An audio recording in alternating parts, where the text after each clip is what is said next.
So hello guys, welcome back to my YouTube channel.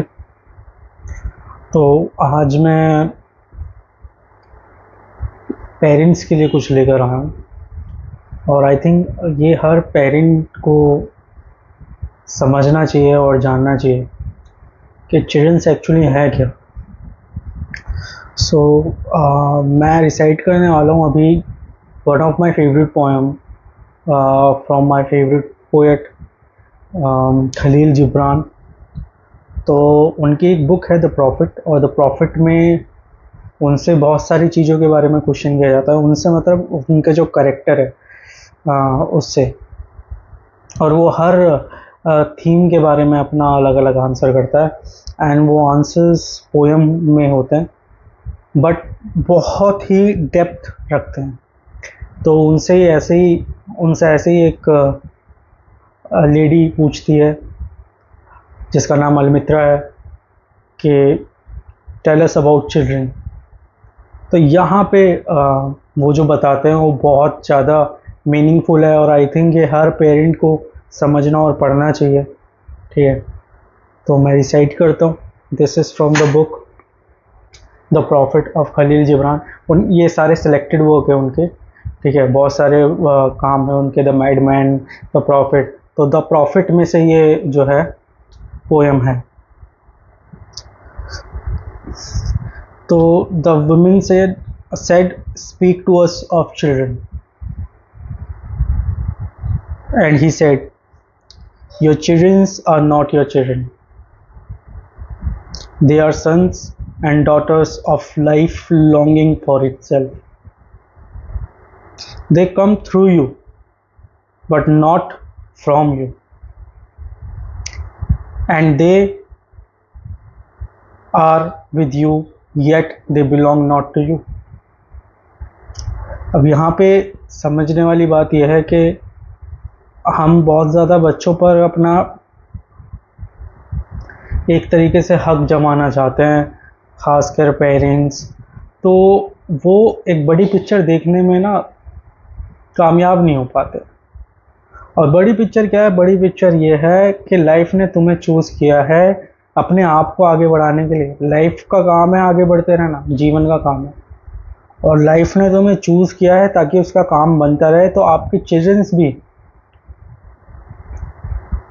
Children's भी आपके through आ रहे हैं बट आप से नहीं आ रहे, सिर्फ आपके लिए नहीं आ रहे, वो लाइफ का अपना जो एजेंडा है उसको पूरा करने के लिए आ रहे हैं।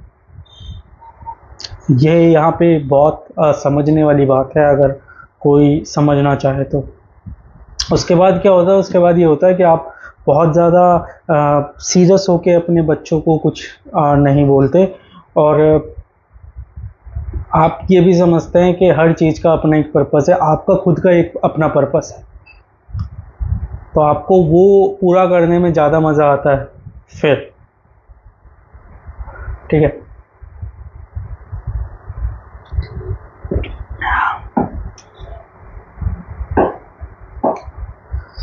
फिर वो कहते हैं you may give them your love but not your thoughts,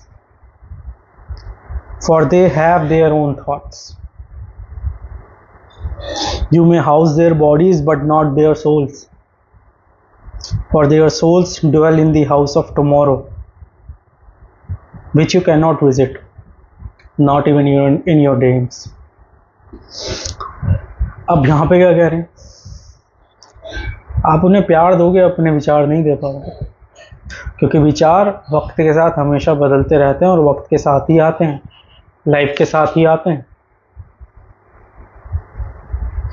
आप उनकी बॉडी को तो एक तरीके से रख लोगे अपने पास, उनको घर दे दोगे, उसको घर दे दोगे बॉडी को, पर उसकी सोल को नहीं दे पाओगे, क्योंकि उसकी जो सोल है वो आगे की है, जहाँ पे आप जा नहीं सकते। आपको लाइफ अलाउ नहीं करेगी, आपका टाइम आ चुका होता है उस वक्त और आपको लाइफ इतना अलाउ नहीं करेगी, तो आप सपने में भी उसकी सोल को कब्जा करने के लिए नहीं सोच सकते। कैसे करोगे? उसके लिए आपको परमानेंट होना पड़ेगा वो नहीं, अगर आप ही परमानेंट हो जाते फिर बच्चों की ज़रूरत नहीं थी। यहाँ पे ये कहना है। तो हर पेरेंट की ये जिम्मेदारी बन जाती है कि अपने बच्चों को देखा कैसा जाए, देखे कैसे उन्हें। या तो हमने जो जो सीखा है सब उनके सामने रख दे, और वो बहुत अच्छी बात भी है, बट आप ये भी देखोगे कि उनका भी एक पर्पस है जो लाइफ लेके आई है, जो लाइफ के साथ आता है।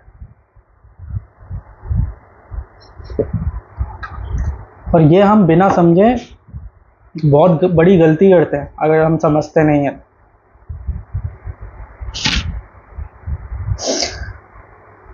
फिर वो कहते हैं, you may strive to be like them but seek not to make them like you. अब यहाँ पे जो काल चक्र है वो आगे की तरफ बढ़ता है। आप उनके जैसे हो सकते हो, वो आपके जैसे नहीं होंगे।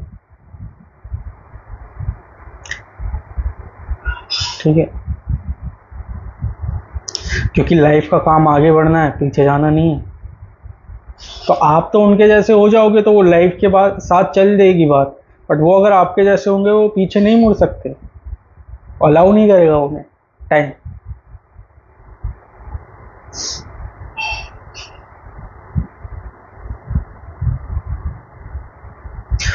You are the bows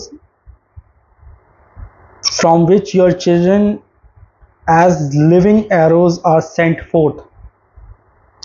The archer sees the mark upon the path of infinite, and he bends you with his might that his arrow may swift and far. Let your bending in the archer hands be for gladness. For even as he loves the arrow that flies, so he loves the bow that is stable. यहाँ पे ये ख़त्म होती है। तो what he wants to say is के समय आता है और एरो, ज़िंदगी का एरो आगे की तरफ भेजता है, वही बच्चे होते हैं। बट जिससे वो आगे की तरफ जाते हैं, वो एरो जो वो है वो आप हैं, आपसे ही वो आगे जाएंगे। तो समय आपसे भी उतना ही प्यार करेगा अगर आप स्टेबल रहते हैं। ही लव्स द बो हु इज स्टेबल। तो stability in the sense understanding, वक्त के साथ अपने आप को बिल्कुल समझदार बनाना, चीज़ों को उसी समय के अकॉर्डिंग समझना, तब वो एक स्टेबल वो आता है। और तब जब लाइफ एरो को आगे बढ़ाती है तो वो दूर तक जाता है एरो। दैट्स वाई लाइफ भी चाहती है कि एक स्टेबल बो से अगर एरो जाएगा तो बहुत आगे जाएगा। दैट मीन्स जो पेरेंट्स स्टेबल होंगे, अंडरस्टैंडिंग होगी जिनमें, तो वो बच्चा भी बहुत आगे जाएगा। यहाँ पे ये कहने का मतलब है, it is beautiful, you should read it, every parent should read it, क्योंकि इसका एक स्पिरिचुअल मीनिंग है। आप हमारी जो रोज़मर्रा की ज़िंदगी है उसमें तो हम चीज़ें बहुत समझते हैं, parenting and all that stuff we read in psychology and other like in our society also we try to learn from the people around us. But कई बार चीज़ों का बहुत बड़ी पिक्चर होती है जो हम देखने से चूक जाते हैं। तो यहीं पे उनका यही कहना है, उन्होंने जो है वो बड़ी पिक्चर दिखाई है। It is not a small thing. भाई लाइफ को अपने आप को बढ़ाते रहना है, और वही वो बच्चों के थ्रू ही कर सकती है। दो they come from you but not for you, come through you but not from you. आपके द्वारा आते हैं बट आपसे नहीं आए, क्योंकि लाइफ का पहले से, बहुत पहले से एक प्रोसेस चलता आ रहा है, उसी को आगे बढ़ाने का काम है, और आप जस्ट एक मीडियम हो सकते हो उसमें। तो यहीं तक है ये वीडियो। ठीक है, अगर आपको अच्छी लगी तो please like, comment and subscribe my channel. Thank you for watching. Have a great day.